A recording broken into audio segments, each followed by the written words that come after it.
Syria में करीब 50 सालों बाद असद परिवार की तानाशाही का अंत हो चुका है।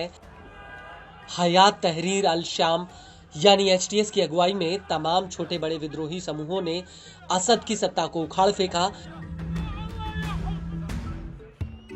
वहीं अब सीरिया के लोग एक नए माहौल में सांस ले रहे हैं।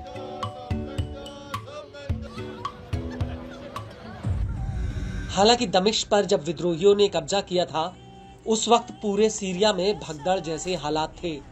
लेकिन देखते ही देखते आम जनजीवन बिल्कुल सामान्य हो गया। सीरिया के तमाम सरकारी दफ्तरों में काम करने वाले लोग अगले ही दिन काम पर लौटे। यहां तक कि सड़कों पर भी लोगों की आवाजाही सामान्य रही। लेकिन इस सबके बीच बड़ा सवाल ये है कि आखिर सीरिया की सत्ता संभालेगा कौन। तो आपको बता दें कि एचटीएस के मुखिया अबू मोहम्मद जुलानी ने मोहम्मद अल बशीर को सीरिया का कार्यवाहक राष्ट्रपति बना दिया है।